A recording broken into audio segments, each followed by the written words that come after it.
John Serro, founder of the Serro Scotty Travel Trailer Company in Irwin, Pennsylvania, started tinkering in 1956 after he had sold his Dodge dealership in Irwin, Pennsylvania. One of 10 children, John only had a 4th grade education, which did not stop him from living the American dream. Tragedy had taken its toll on the family when John was in his teens. The Serro's home was destroyed from a fire, and they did not have any insurance or money at the time. On top of that, John had also recently lost his father. John was always fascinated with the automobile. He had worked very hard and managed to save enough money to open a car dealership that sold Dodge and Plymouth automobiles. He did so well that he was able to open 2 other garages in Irwin, Pennsylvania, but in 1956, he had sold them all and decided to retire and take it easy. Being a very hard worker all of his life, John could not stand and do nothing all day. Retirement was not for him. He had this dream of building travel trailers. Although they were not really coined yet, the phrase RVs, and not many were on the road, he still wanted to build something lightweight and affordable so everyone could enjoy the camping experience. John had started out building a 16-foot travel trailer in his 2-car garage, but nobody was interested in his design. People felt that the design was too top-heavy and thus unsafe. So John went back to the drawing board in 1957 and came up with a 10-foot teardrop trailer. The early 10-foot trailers were built in the garage as well. They had built a little over 200 of these, and some are still around today. Dealers bought them as a novelty to put on their lots and attract people in hopes of buying a bigger unit.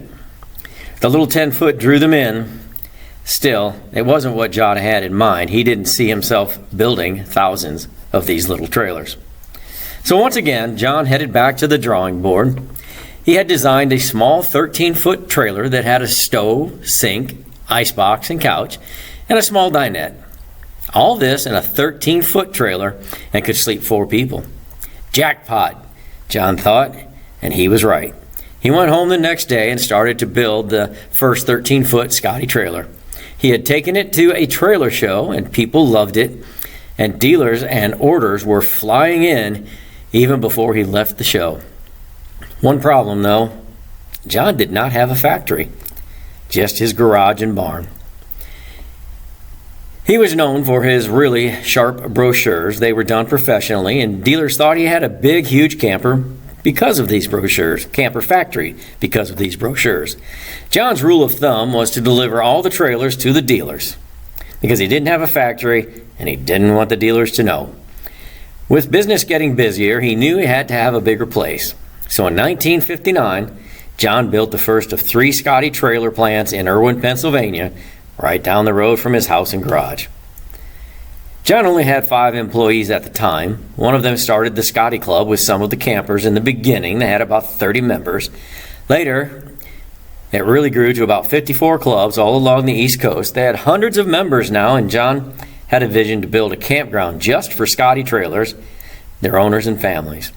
In December of 1961, John bought 300 acres in Somerset County, and in 1962, opened the campground and had their first rally that year. It was called Scottyland Campground. It was only for Scotty trailers. The rallies grew every year, and in 1969, they had 680 Scotty trailers at the rally. Times that by 3 to 6 people at the site on average, and you're talking a few thousand people, plus the workers and employees. The rallies back then were $5 for families, and what a bargain. Mr. Serro was a very kind-hearted man, and everyone knew him and respected him, and in the early rallies, John gave away a new camper as a grand prize. Now, let's get on to more information on the trailers. Let's start back in 1958. A 13-foot trailer was added and it became the Sportsman Senior, with the teardrop now renamed the Sportsman Junior. It was originally offered with both a full-time bed, called a mattress model, and a couch that pulls into a bed, later renamed Gaucho. This trailer really took off. Then in 1959, a 12-foot rear door model, official name Sportsman 12, is introduced. This model lasts only 6 months and is dropped in 1960. Only 6 are known to still exist. In 1960, the Sportsman Junior, the Teardrop, the Sportsman Senior, the 13-foot, and a 15-foot model are offered. The final year for the Teardrop was 1960, of which 225 were built. They began using a Teardrop swoosh-shaped wheel well opening. Many other trailers also have a swoosh wheel well opening, including Oasis, Cardinal, and Travelese.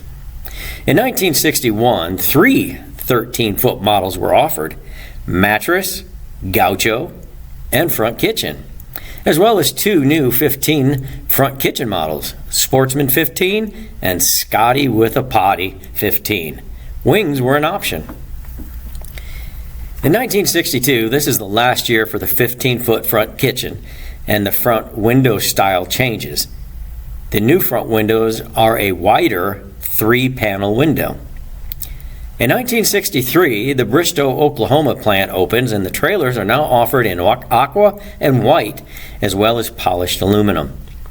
Bristow Scotties differ from Irwin in that they have a height added above the door, and they have full cabinets to the ceiling to the left of the door.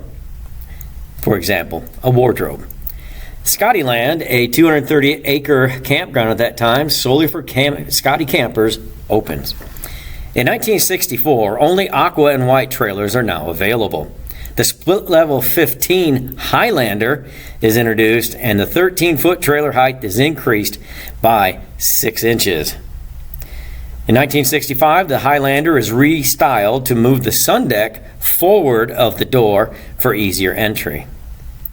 In 1966, the front kitchen becomes known as the Tonga. Also, the Royal Scott, a 17.5 one-piece fiberglass trailer, was built. It proved too expensive and too heavy and was quickly discontinued. In 1968, a new plant opens in Ashburn, Georgia. This is the last year for the Tonga front kitchen model. In 1969, the window style changes again to a square-corner Gelasi style. Separate eyebrows are no longer used because they are styled into the windows. Only the 13-foot and the 15-foot Gauchos are offered, along with the 15-foot Highlander. The trailers move to the 60-inch wide front and back windows. In 1970, most of the Scotties offered have Gelasi windows in the door. In 1971, most still have Gelasi window doors, and the interiors move from the blue splatter to a fake wood grain vinyl paneling. The 18-foot Highlander is introduced. This is commonly called a trunk back because of the bump-out storage compartment in the rear. This trailer uses a panelized construction method not used on any other Scotties. The outer skin is laminated to a foam insulation with the inner skin laminated on the inside. 1972 is the last year for the overhead skylight windows in the Highlander. Early 1972 models still had them, but by September, ads no longer showed them. 1973, a tan panel is added to the lower front of the trailers in addition to the aqua and white. The 15-foot Highlander no longer has the overhead skylight windows. 1974, models became 8 inches wider from 76 overall to a width of 84 inches. In 1975, a new model called the JS15 replaces the 15-foot Gaucho model. This model had a top bunk above the back Gaucho and the dinette. JS equals John Serro, 7 equals Sleep 7, and 15 equals length, thus the JS 715.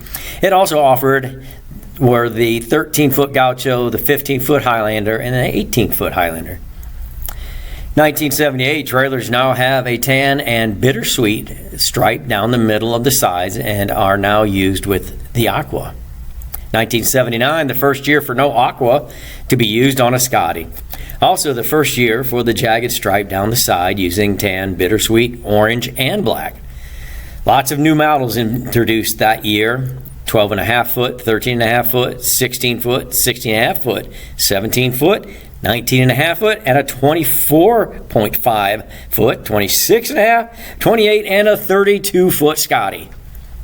In 1980, the trailers are more boxy shaped. Both the Ashburn, Georgia and Bristow, Oklahoma plants closed due to lack of business.